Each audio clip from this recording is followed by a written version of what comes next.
Wow, we all ended up in the same place, huh? Yeah, what a coincidence. Indeed. Or as I like to call it, the chai factor.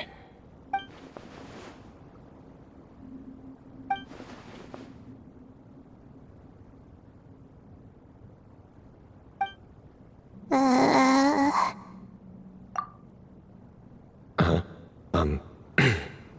No reply? Just say it. All right. Because it's spice to sweet brew again. Oh, hey, that's a new version. Wait, what? You've never heard that one?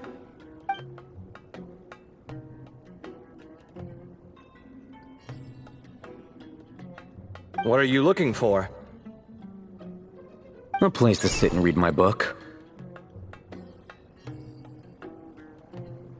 Oh, great. What else is new? Well, looks like everyone made it through unscathed. Let's take this chance to get some water, rest a bit, and discuss what we learned. Sound good? Yeah, let's debrief.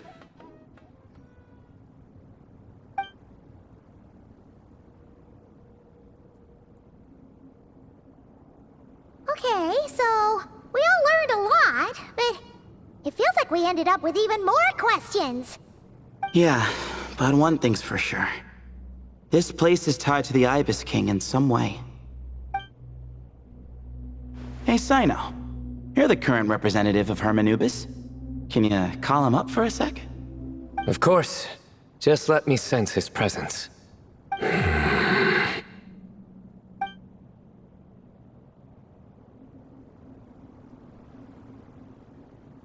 Just kidding. I can't sense him at all.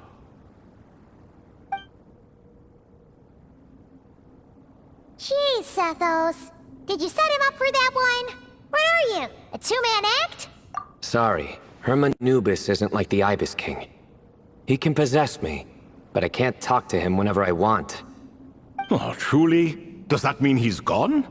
Oh, I would have liked to reminisce about old times with him. Ah, the cat! It speaks! Of course it speaks. In fact, it is not an it at all. You do me a great offense. My apologies. Esteemed cats, sir?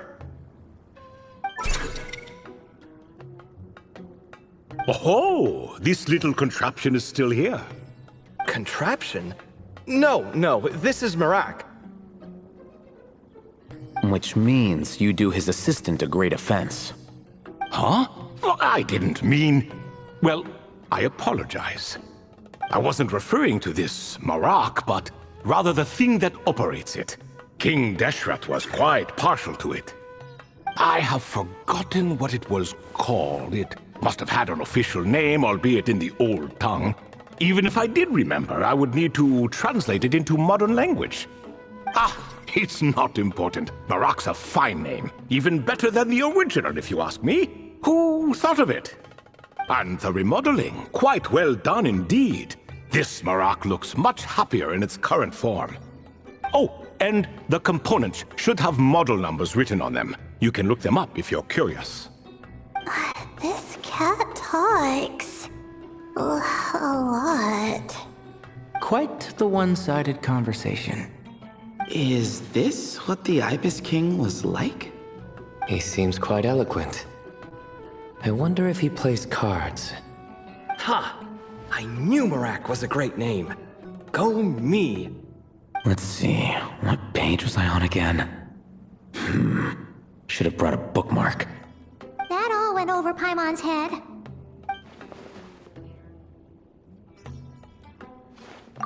Hello indeed. For you to know my name. Yes, I was not mistaken. You are special among your companions. But you are all guests. It is only proper to invite you in. Come then, this way.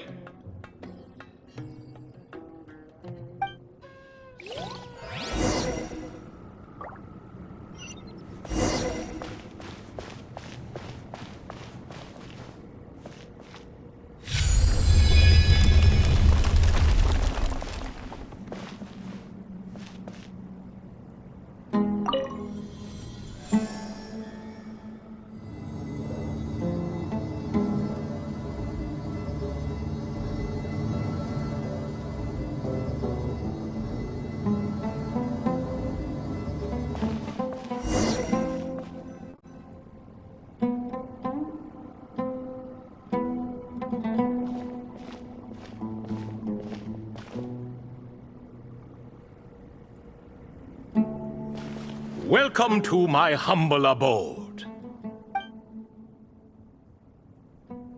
Oh, your house sure is spacious, Lord Ibis King.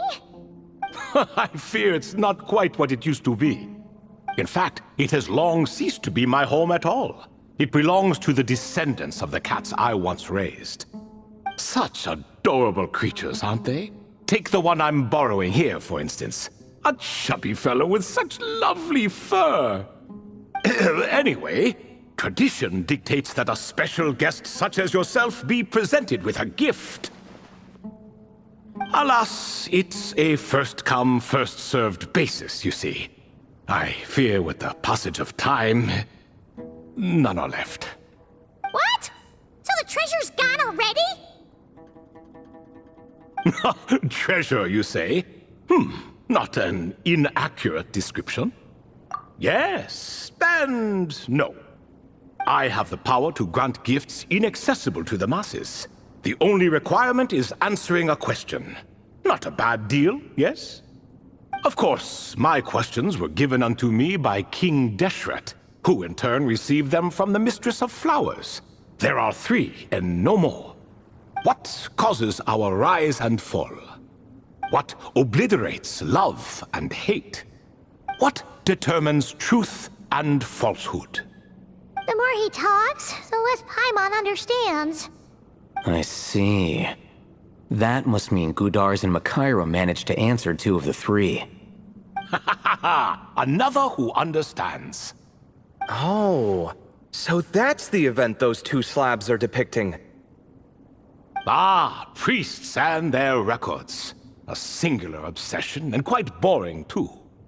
After being imprisoned within Aru, I could, on occasion, take the form of a cat to converse with those around me. But I despised speaking to them. No conversational skills whatsoever. Now, humans like you who stumble in here from time to time, you are much more interesting. Hold on, we're getting off topic again. The 3 questions you just mentioned? What are they for, exactly? Ah, that is a story that begins with King Deshret. And we're in for another long one. Nostalgia for the past is common to us all, is it not? And our king, he was such a proud, solemn man in those days. He watched us speak of the present and the future, of the wisdom we possessed or were about to obtain. We were his proud retainers, confident in our belief that, so long as each one of us used our abilities to the fullest, progress was inevitable. Yet, King Deshret's ambition was not destined to be allowed in a closed-off world such as this. So nothing went as planned. In fact, from the beginning, there were signs an outcome of this nature was inevitable. Because although there were 7 pillars, one was forever absent. Al-Ahmar would insist the Dendro Dragon Sovereign was one of us, but the dragon herself rejected that idea. Huh. Like a card you can never seem to draw from your deck. More like a card that was never in the deck to begin with. Alas, that's just who Al-Ahmar was. There was nothing we could do about that. And I always preferred chess to cards. In the end, life grew unbearable for our king. But, of course, those who remain must continue to live on. But subjects like us were less fortunate. After all, the fate of a retainer is decided by the king, including the chance to walk away. So it was then that King Deshret had Kroko, Goti, and I locked up within Aru, where we remain to this day. Krako. Goti? Ah, of course. You're more familiar with their full names.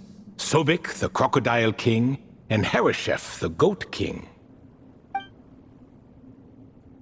And let me tell you, when it comes to chess, Hereshef was a habitual backseat strategist, always spewing nonsense from the sidelines. Well, Sobek was all too quick to take his terrible advice, to the point where I was the one who got accused of cheating. Chess is an exercise in patience, and that man couldn't sit still to save his life. He could never excel at that game. In fact, neither of them were good at chess. Even so, we played together often, and since I was always the winner, we got along quite well. What are you laughing at? Were we not good friends? No one's laughing. Paimon would never. No, not you. It's Goatee. He's laughing for no reason again. Can you not hear him? Ah, right. Of course you can't. The two of them are inside Aru, as am I, so only I can hear them. What is even going on here? Has he, like, started to lose it after being trapped for so long? That does happen to prisoners serving life sentences. Speaking of which, how's Azar doing these days? I doubt he's doing much of anything. Just what I wanted to hear. What is the meaning of this? You doubt my words? I have half a mind to not talk at all. Oh, no. They're not questioning you, Lord Ibis King, just discussing other things. Please, continue. In that case, where were we? Getting to the part about the 3 questions. Hopefully. Ah yes, we're almost there. Before I entered Aru, King Deshret said I could be released from my eternal seal if I chose humans who could provide the correct answers to those 3 questions. The first person who caught my eye was Gudars. I asked him, "What causes our rise and fall?" He answered, "Conspiracy and betrayal, for it renders the righteous and wise unable to succeed, and thus nations fall." I found his answer quite interesting, so I bestowed upon him the power to deceive. The second human I chose was Makaira. I asked her, "What obliterates love and hate?" She said unto me, "I have nothing left to lose. Vengeance alone can quench both love and hate." I found this to be another fascinating response, so I granted her the power to be loved. But both of them ended up... Now then, young one, riddle me this. Did their answers point to this fate, or was it the power I bestowed upon them that determined their end? I'm just an observer who doesn't understand their circumstances, so I can't answer. A clever reply. I do not wish to comment either. It is all in the past at this point. My only wish was for their answers to be acknowledged by King Deshret's rules, and bring me one step closer to freedom.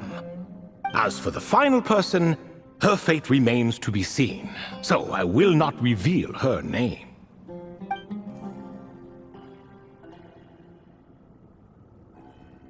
I asked her, "What determines truth and falsehood?" and found her answer quite compelling, so I bestowed upon her a gift to match. As you can see, however, I have not been freed, so it's clear the answer she gave at that time was wrong. But alas, 3 people were chosen and 3 questions were asked, so now all I can do is wait. Wait until her wisdom is in line with the rules set forth by my king. Until she has found the true answer to that question. No wonder there was no 3rd stone slab then. Or perhaps you're just not ready to include her in the story. Though, that might be a generous interpretation. Well, it's not merely because her story remains unfinished. As the remaining priests of this place left or passed on, there were none left to record the events that followed. Besides, stone slabs are few and far between in the Great Red Sands. In the sprawling desert, very few things or people even manage to leave a trace. But sometimes I can't help but wonder, if that young man from several centuries ago had been willing to answer my question, would I have left Aru by now? Wait, so there was someone else? Of course, it has been thousands of years after all. All sorts of people have stumbled upon this place, but I only chose the special ones. That young man had such a singular intelligence, though his companion, by contrast, was rather average. The author of those notes we found? The student named Zandik? Ah, yes, I think that was his name. In truth, I was unsure whether I should grant him my third remaining gift. He was, of course, exceedingly clever, but he was also mistrustful and narcissistic in equal measure, and there did not seem to be a line he was unwilling to cross. Too much power could be dangerous in the hands of someone like him, so I found myself rather relieved when he declined my gift. Oh, he turned you down? Did he give a reason? Yes. He said he didn't need it. I still remember the look in his eyes. Nothing stood out per se, and still I could sense contempt and disdain radiating from his gaze. I could not give an exact reason, but on instinct I just knew it would not end well to get close to a man like that. So, I tricked him. Stick close to your companion, I said. Only the descendants of Tuletula can come and go as they please. Leave him behind, and there is no escape for you. So, does that mean his companion wasn't a descendant of Tuletula? Oh no, that part was true. The lie was in the other half. Anyone can enter or exit this place. There are no restrictions. I saw that his companion was exhausted and was concerned Zandik might leave him behind, or worse, that some other accident might befall him. So I made up an excuse to prevent Zandik from going a step too far. Oh, and speaking of, Sandik's companion had the same blue hair and pointed ears as you. Wait, does that mean Layla's also a descendant of Tuletula? Indeed. When Hermanubis founded that city, he took in many who had nowhere else to go. Today their progeny are scattered to the four winds, and indeed are far more numerous than I could have imagined. So the person you protected could have been my ancestor. Yes, yes. You're very welcome for that. Could I ask another question, Lord Ibis King? Of course. I have nothing but time, I'm afraid. Did you also save me and a man named Jur? I did. You two were quite unlucky bumping into a device King Deshret once used to measure human brain power. That contact caused more knowledge than you could handle to flood into your minds. So I replaced that knowledge with simpler, repetitive information. Of course, the side effect being the same thought repeating over and over again in your mind, but that should resolve itself in time. How many moons are there in the sky?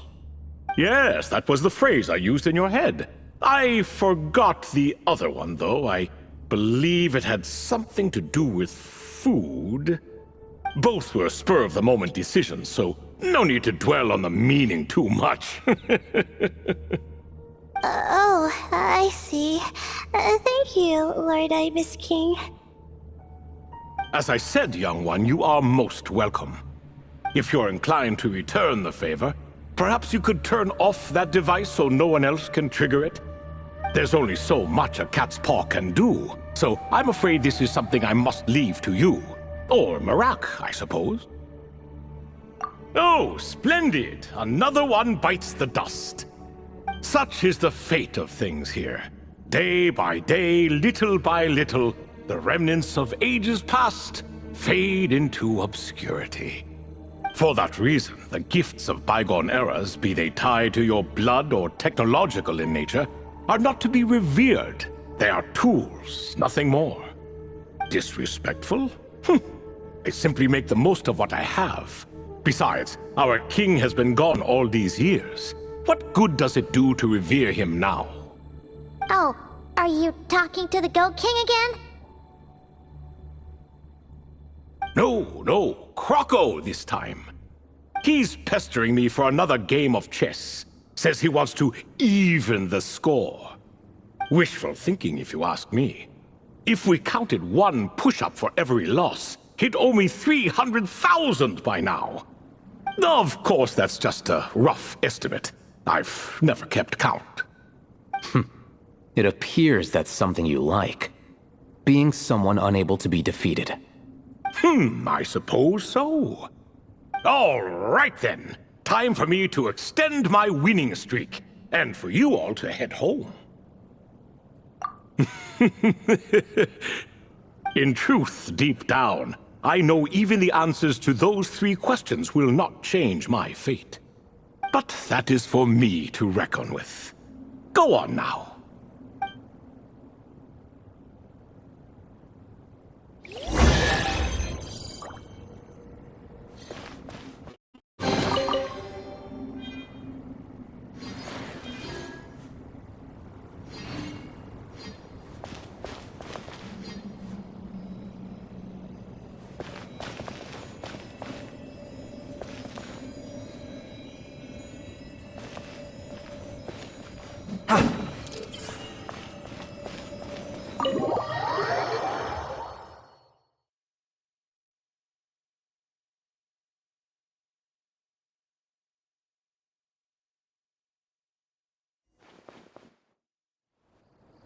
Excuse me. Do you even know what time it is? I've harvested 3 crops of tomatoes while you've been gone. You're exaggerating, Professor. I'm making a point. There's a difference.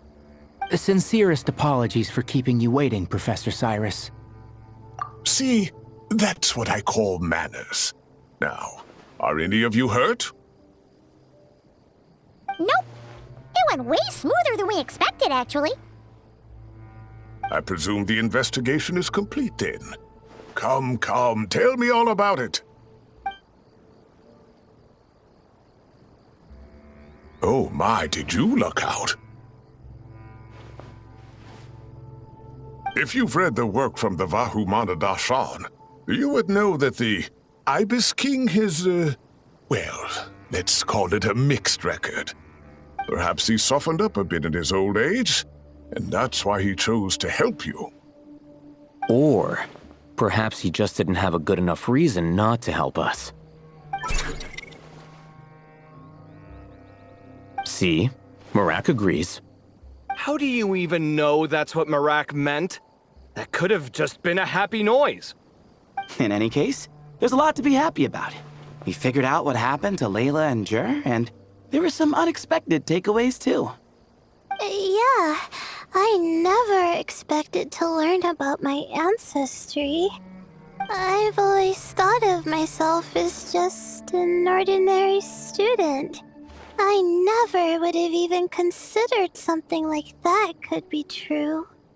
Come to think of it, our ancestors might even have been friends at some point. Huh? You're right. Maybe I should take a trip back home to see if I can find any records about that. Oh, I was just throwing that out there. I wouldn't want you to go to the trouble. It's fine. My advisor gave me a break, and I still have a few days left, so... Oh, wait. My study topic. I haven't made any progress at all. No. I need to focus on that instead. Right.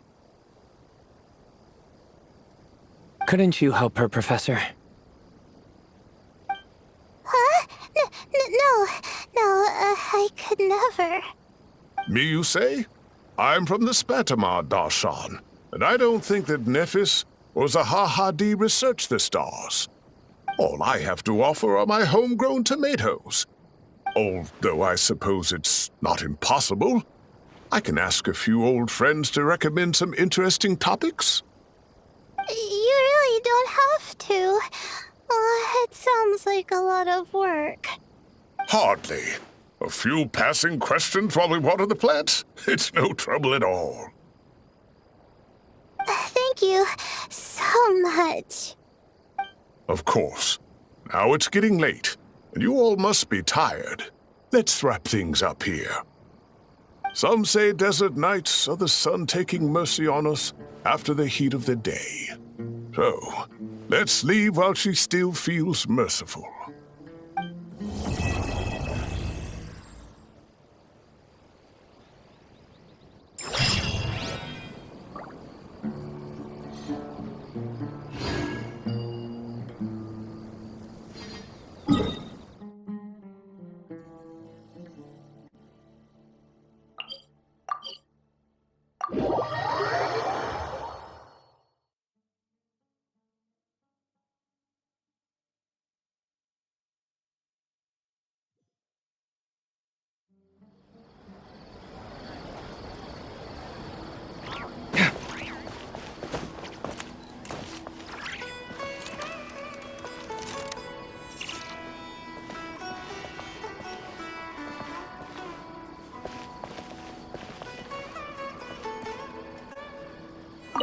Have you decided on what to eat?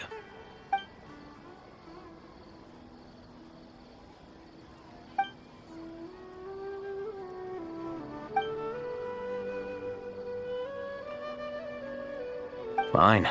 I'll go ahead and order then. Hey! Wait a minute! So, when you do the thing where you pretend not to hear a question if you don't want to answer, it works like a charm. But not when I do it? That's because you have to use it on the right person.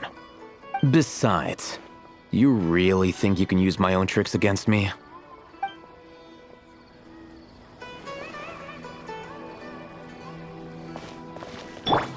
Hey, Why is it getting so hard to keep up the act? Is a worry-free life too much to ask for? It's been an eventful day. And it seems someone is intent on not making tonight any easier. Why is it getting so hard to keep up the act? Is a worry-free life too much to ask for?